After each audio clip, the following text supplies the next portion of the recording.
morning, Eagles. Please stand for the pledges. I pledge allegiance to the flag. I pledge allegiance to the flag of the United States of America and to the republic for which it stands, one nation, under God, indivisible, with liberty and justice for all.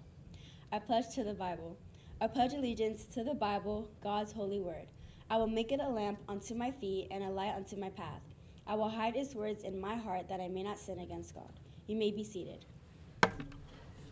This is Jada and Hannah from the press, and we're reporting live from the Nest at Eagle Studios. Devotion.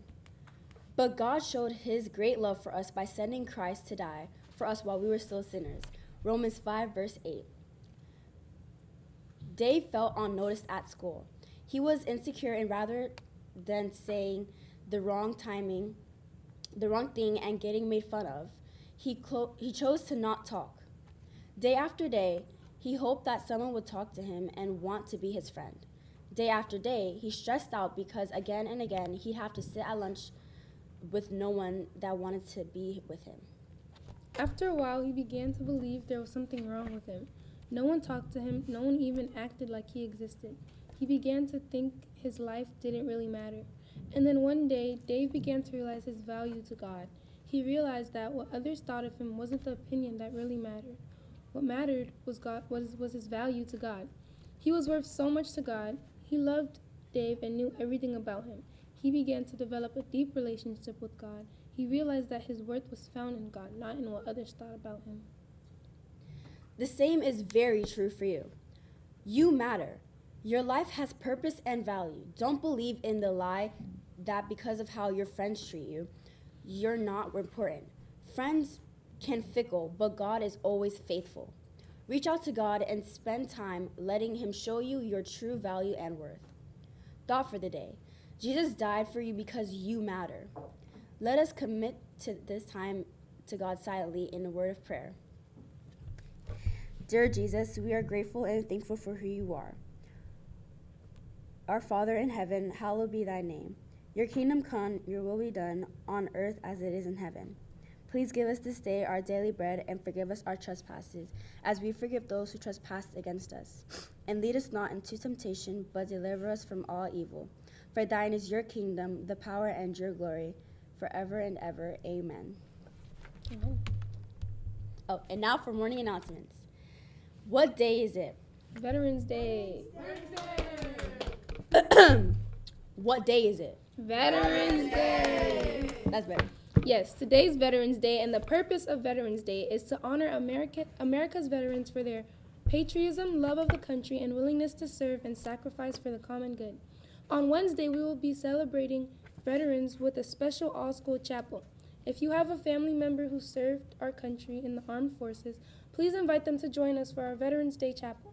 Please let Ms. Brown know if you are inviting a veteran to join us. We will have a special breakfast for them. Now let's watch a short clip about the significance of Veterans Day.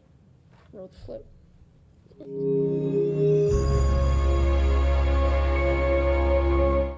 Soldiers from wars both old and new march down city streets. Flags hang from homes, businesses, even car antennas. Ceremonies remember those who dutifully served their nation. It's Veterans Day, or Remembrance Day, as it's known in much of the world, a time to honor members of the armed forces. And it all began in a railroad car with a document to end the war to end all wars. World War I, also known as the Great War, shocked the global community with its unprecedented toll in human life. Untold millions were killed. Germany was running low on manpower and supplies, so they agreed to sign an armistice, or truce, in the French commander Ferdinand Foch's private rail car. On the 11th hour, on the 11th day of the 11th month of 1918, all was quiet on the Western Front. The fighting had ended. Exactly 1 year later, President Woodrow Wilson decreed that Americans should observe a moment of silence at 11 a.m. to remember the armistice and to embrace the peace. Other Allied nations commemorated the peaceful anniversary as well. In England and Canada, citizens wore paper poppies. Poppies had become a symbol of the armistice. The poem Flanders Field described a one-time battlefield. In Flanders Field, the poppies blow, between the crosses, row on row. In America, the nation's first unknown soldier was laid to rest at Arlington National Cemetery on Armistice Day, 1921. He was a casualty of the Great War. Since that first memorial, other unknown soldiers from America's wars have been interred in the tomb. And it's become tradition for the president or one of his representatives to lay a wreath on the monument every November 11th. A resolution was passed in 1926 inviting all Americans to remember Armistice Day and the soldiers who fought so hard for peace. The idea caught on.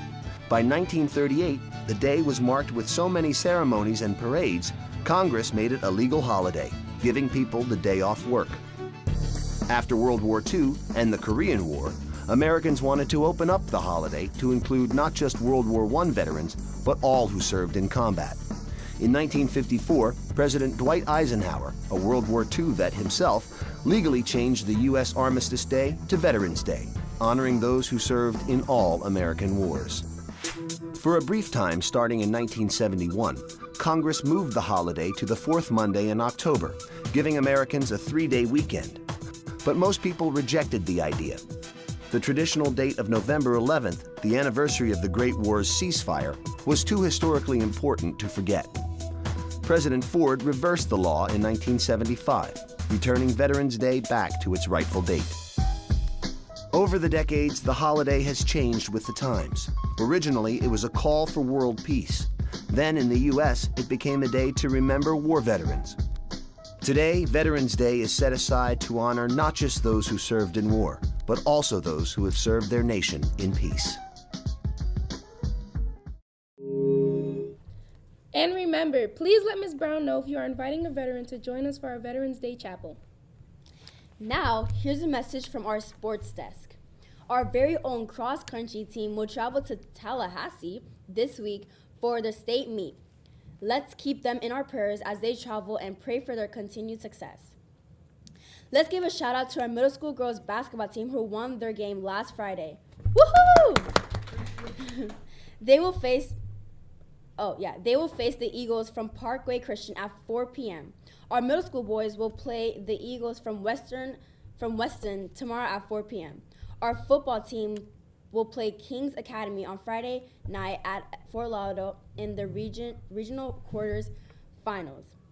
There is an entrance fee for $7 for all attendees. Let's go, Eagles!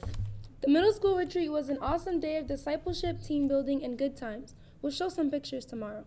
So last week we asked the following question. What is 3/7 chicken, 2/3 cat, and 2/4 goat? The answer, Chicago.